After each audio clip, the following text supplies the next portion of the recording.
તો એક આગેવાને ગબ્બર ઠાકોરને ધમકી આપી છે કે ગબ્બર ઠાકોર તારા ચેડે ઠાકોર નામ લખાય છે તે તું કાઢી નાખ, બરોબર, તું કાઢી જ નાખ જે નામ, ઠાકોર તારે લખવાની જરૂર નથી. તો ગબ્બર ઠાકોરને આવી ધમકી આપી છે. તો ખરેખર ગબ્બર ઠાકોર ગરીબોને ઘણી બધી મદદ કરતા હોય છે, ગરીબોને ઘર બની આપ્યા છે. તો આપણે ગબ્બર ઠાકોરને અપશબ્દો ના જ બોલાય. તો ગબ્બર ઠાકોરે વળતો જવાબ કેવો આપ્યો છે તો તમે ધ્યાનથી આ વિડીયો જુઓ. ઠાકોર નોમ તો તારે હટાવવાની જરૂર છે. એક કોમ કરી હું કોઈ નોમ લગાવી દઉં, કો તો પાછળ જૂઠો લગાવી દે, ખાલી ગબ્બર ઠાકોરને જ ભાળી ગયો છે. જાર આવે તાર નિવેદન આલી દે. મેં એક ફોન કરેલો છે, આખું રેકોર્ડિંગ માર્કન પડ્યું છે, એમાં તું જેવી ભાષામાં બોલ્યો છે કેટલી.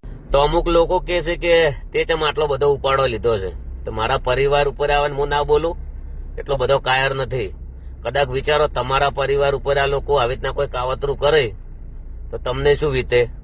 તો એક આગેવાનને આપણે બહુ માન આપ્યું છે અને હવે એને બિલકુલ માન નથી આપવાનું. તમે પેલો આખો આ વિડીયો જુઓ અને બધાય પ્રૂફ બતાવું તમને. હવે આ એમ કે છે કે તારા ચેડે ઠાકોર નહીં લખવાનું. તો એના બાપનું ગુજરાત હોય ને એના બાપની સમાજ હોય ને એવી વાત કર. સાહેબ મને ખાલી આટલું કહો કે સવાજી મલાજી પરિવારના હરકના તેડા પત્રિકા કોની, ખાલી એટલું તો કહો. અમારી પોતાની છે. હે તો બંધારણમાં તો નિયમ શું કરેલો છે? હા એ અમારી જ છે. તમે તાર કરો જે કરવું હોય. હે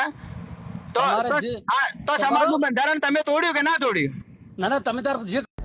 હવે ઓમાંથી એવું સાબિત થાય છે કે એને ભળાતું નથી બિલકુલ. અને હજી તમને બીજા બધા ઘણા બધા પ્રૂફો આલું જ છું. એટલા બધા પ્રૂફ છે તો આ લોકો પોચ જૂઠા ભેળા થઈને એક સાચા વ્યક્તિને ટાર્ગેટ કરે છે અને એક હારા પરિવારને જેના અંદરથી લાખો લોકો શીખે છે એ પરિવારને ટાર્ગેટ કર્યું છે. અમને કહીશ કે ભણો ભણ્યા વગર કોઈ નથી. સદારામ બાપા કે કેની ગાયેલું? ગબ્બર ઠાકોરનું લખેલું.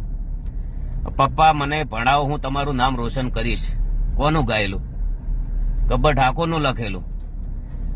ઠાકોરો મારા એકતા કરે તો લાગે જબરા. કોનું લખેલું? ગબ્બર ઠાકોરનું લખેલું. અને તમે હજી જુઓ અહીંયાના ગોમનું એક બીજું પૂરું બતાવો. એમાંથી સાબિત થાય છે કે અરે પાળતો તો નહીં પણ હવે ઓભળતો નહીં. જો એના ગોમમાં ડીજે વાજ્યું છે પણ એમને દેખાય. ઠાકોર નોમ તો તારે હટાવવાની જરૂર છે. એક કોમ કરી હું કોઈ નોમ લગાવી દઉં, કો તો પાછળ જૂઠો લગાવી દે ન કે દગાડો લગાય. કોકના પરિવારને કાવતરા કરવા ચિઠ્ઠીઓ બનાવી ન કે પછી ભડવો લખાઈ દે. ચમ કે તને બીજે ચોય દેખાતું નથી અને બીજે તો ચોય દેખાતો જ નહીં, ખાલી ગબ્બર ઠાકોરને જ ભાળી ગયો છે. જાર આવે તાર નિવેદન આલી દે. મેં એક ફોન કરેલો છે, આખું રેકોર્ડિંગ માર્કન પડ્યું છે, એમાં તું જેવી ભાષામાં બોલ્યો છે કેટલી નેગેટિવ તે ગાળો બોલી છે એ નાખવાનો છું. એટલે જોઈને નિવેદન આલવાના, વિચારી નિવેદન આલવાના. ઓલરેડી ઠાકોર છીએ, ઠાકોર રહેવાના, બ્રાન્ડ હતા બ્રાન્ડ છીએ. એટલે જમતમાં બધું નથી. ઓના માટે રાત દાડો એક કરવો પડે છે આટલું નોમ કરવા માટે. તમે 15 વર્ષનો જે પાયો ઉભો કરેલો, અમારી રાત દિવસની મહેનત ને તમે કહો અમે અમને પાડી દઈએ એમ? એ તમારું કોમ નથી. મારો ધણી રોમો પીર છે, એ બધું સારું જ કરશે ભાઈ.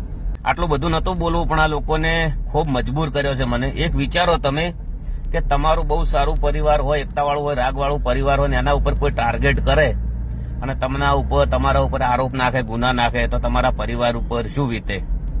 અને મારા પરિવાર માટે હું ના બોલું એટલો બધો કાયર તો હું નથી. અને કોઈ બી મારા વિશે નિવેદન આલવું તો 17 વખત વિચારીને આલવાનું ને પછી મારે ભાષા શીખવા જવાની છે જરૂર નહીં. હું ઠાકોર જ છું. એવી ભાષામાં જવાબ આલ્યું કે તમે તમારી જિંદગીમાં તમે જવાબ ઓભળ્યા નહીં હોય. આ તમને કહું. હજી તમને એક બીજો વિડીયો બતાવું. પહેલા તો આવી પત્રિકા છપાવવાનો નિયમ જ નથી. અને આ જુઓ તમે, આ જે કણઝરા ગામની પત્રિકા છે, જે મારા કાકાના ઘરે લગ્ન હતા લહેરાજી રતનજીના, તો એમના તો પત્રિકા આવી છે. અને જે અમારે કણઝરા ગામના આગેવાન છે, જે અમારા ઉપર જે કાવતરું કર્યું હતું, હીરા આગેવાન, એમના ઘરમાં જ છે આ લગ્ન.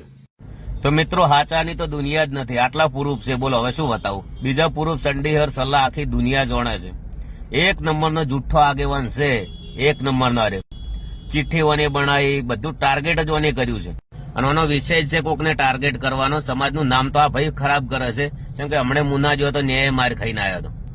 અને મેં તો ભાઈ એટલું દુઃખ જોયેલું છે ને કે એની કોઈ લિમિટ જ નથી. આપણને કદી કોઈનું ખરાબ કરતા આવડતું જ નથી.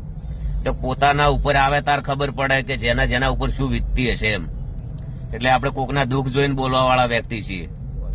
બધાને જય બાબારી, જય રોમા ધણી. સત્ય હોય તો સપોર્ટ આલજો અને 50% લોકો સારી કોમેન્ટ કરે છે, 50% લોકો ખરાબ કોમેન્ટ કરે છે. એમને ખાસ જણાવું કે પેલા તમે હકીકત જાણો. તમારા પરિવાર ઉપર આવી રીતના આવે ને તો તમને ખબર પડે કે શું મુશ્કેલી છે એમ. એટલે આડા ધડે કોમેન્ટો લસ ના કરો, અને આડા ધડે જે આટલા બધા સેવાના કોમ કર્યા, આટલા બધા કર્યા, તમને કોઈ જગ્યાએ કોઈ અમારા વખોણ કર્યા તમને? ના. એમ તો આ બે છોકરા આગળ વધી જાય, અમારું પત્તું કપાઈ જાય. આ છે શેની લાઈવ લાજી છે તમને. આપણા સમાજમાં નિયમ ચીયો ગમે તે આગળ જતો તોણીને ભોય પાડો તોણીને.